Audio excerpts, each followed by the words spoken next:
بیٹا Europe میں ہے، بیٹا امریکہ میں ہے، بیٹا دبئی میں بیٹھا ہے، وہ اپنی فیملی سے تو بات کرتا ہے، وہ اپنی بیوی بچوں سے بات کرتا ہے، اگر نہیں کرتا تو وہ اپنے بڑے باپ سے ہی بات نہیں کرتا۔ آج باپ کے کان بیٹے کی آواز سننے کے لیے ترس رہے ہیں، باپ کی آنکھیں بیٹے کو دیکھنے کے لیے ترس رہی ہیں۔ ساری زندگی کہتا رہو بیٹا آ جاؤ آ جاؤ، ایک بار اپنا مکھڑا تو دکھا جاؤ۔ ساری زندگی بلاتا رہا، 10 سال گزر گئے، 20 سال گزر گئے، بیٹا نہ آیا۔ آخرکار باپ آخر میں یہ جملہ بولتا ہوا مر گیا، بیٹے جب میری قبر پر آنا تو مسکراتے ہوئے آنا، روتے ہوئے مت آنا، کیونکہ اس وقت تیرے آنسو صاف کرنے کے لیے میرے پاس ہاتھ نہیں ہوگا۔ ہائیو لیکھاں وچ بھی چھوڑے رہ گئے، رو رو اتھروں تھوڑے رہ گئے، کسے بھی میرا حال نہ پوچھیا، ہاتھ بھی میرے جوڑے رہ گئے۔ پتر ہن تے آ جا، ہن گل چلا، کیونکہ زندگی دے دن تھوڑے رہ گئے، لیکھاں وچ بھی چھوڑے رہ گئے۔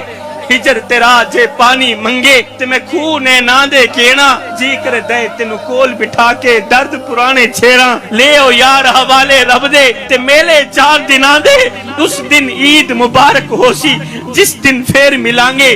جوانوں میں ہاتھ جوڑ کے عرض کر رہا ہوں، سب کچھ کرنا اللہ معاف کر دے گا، مگر کبھی بھی اپنے بوڑھے باپ کی آنکھوں سے آنسو مت نکالنا۔ بوڑھے باپ کی آنکھوں سے ایک آنسو بھی اگر نکل آیا تو یاد رکھنا میرا اللہ تمہیں کبھی بھی معاف نہیں کرے گا۔ خدارا میرے بھائیو، کسی کو اتنا مت ستاؤ، کسی کو اتنا مت رلاؤ کہ وہ اللہ کے سامنے تمہارا نام لے کر رو پڑے۔ کسی کو اتنا مت ستاؤ، کسی کو اتنا مت رلاؤ کہ وہ سجدوں کے دوران، دعاؤں کے دوران آسمان کی طرف سر اٹھا کر تمہارا نام لے کر رو پڑے۔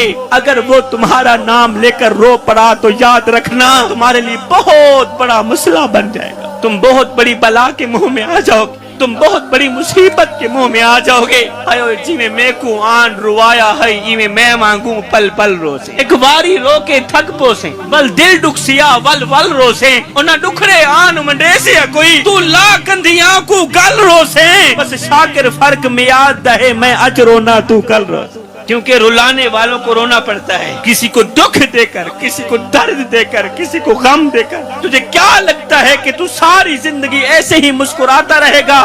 نہ بندے نہ، بس وقت کے الٹنے کی دیر ہے، تیری باری بھی دور نہیں ہے، اس لیے کہ زندگی کے کسی نہ کسی موڑ پہ اپنا کی آخر بھگتنا ہی پڑتا ہے۔